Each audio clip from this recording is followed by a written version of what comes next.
Assalamualaikum warahmatullahi wabarakatuh. Alhamdulillahilladzi nawwara qulubal mu'minina bitilawatil Qur'an wa rafa'a bihil insan, wassalatu wassalamu ala asyrafil anam wa karrama ahlahu bil fawzi fid dunya wa yawma hasyri thaqalan. Amma ba'du. Dewan Hakim yang mulia, hadirin yang berbahagia, rasa yang dingin karena cinta tak terbalaskan. Hadirin, perkenalkan saya Adin, Dai Setiabi, Dai Idaman. Dr. Muhammad Husaini di dalam kitab karangannya Lughatul Quran, ia mengartikan generasi Qurani adalah mereka yang memiliki pemahaman mendalam tentang Al-Quran, baik dalam memahami bahasa, makna maupun penerapannya. Generasi Qurani adalah mereka yang saling menyayangi, bukan saling mencaci maki. Generasi yang saling mencintai, bukan saling memusuhi. Generasi yang saling mengajak, bukan saling menginjak. Generasi yang sibuk dengan Al-Quran, bukan sibuk dengan chattingan. Apalagi di tengah-tengah perkembangan dunia maya yang memudahkan kita dalam tukar sapa, salam ceria, dan dapat ragam berita. Perkembangan ini tidak bisa kita pungkiri, akan tetapi harus kita hadapi, terutama dalam membangun generasi Qurani. Oleh karena itu, Yura, pada kesempatan kali ini izinkan Dilan untuk menyampaikan tausiah dengan judul Upaya dalam Membentuk Generasi Qurani di Era Digital. Orochimaru bertarung sama Nobita, lagi bertarung sambil makan bala-bala. Kira-kira bagaimana menjawab permasalahannya? Mari kita simak lantunan Al-Quran ayat 9 surah An-Nisa. A'udzu billahi minasyaitonir rajim. Bismillahirrahmanirrahim.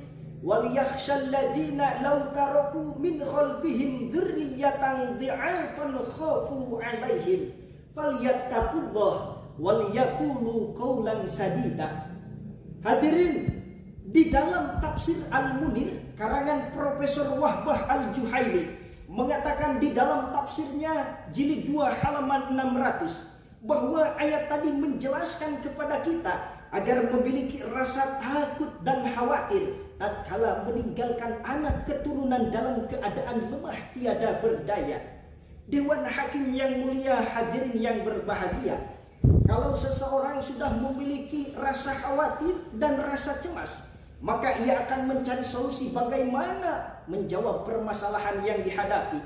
Karena perkembangan dunia teknologi tidak bisa kita pungkiri, pornografi, porno aksi semakin menjadi-jadi.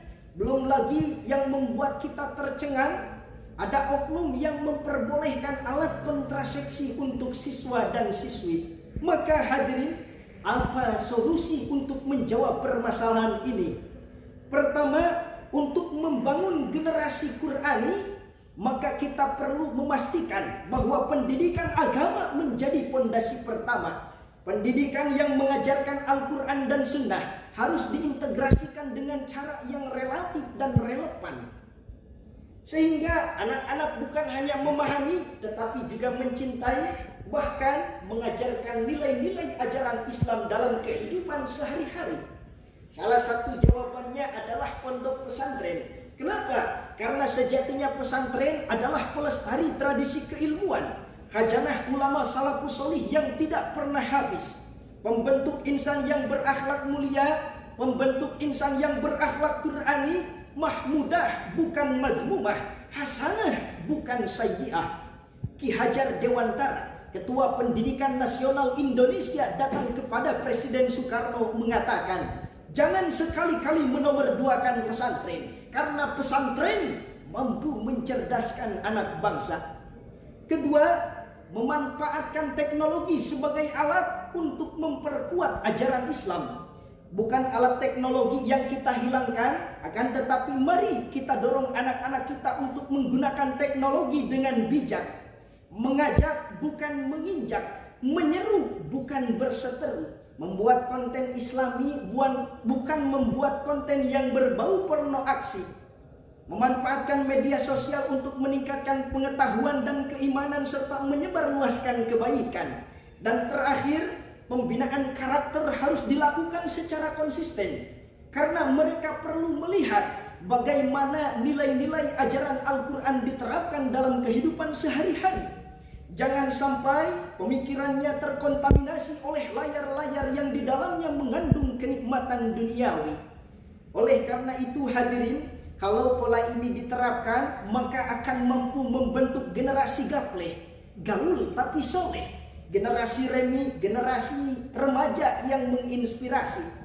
Sehingga meskipun ia senang ML-an, tetapi Al-Quran tetap didahulukan.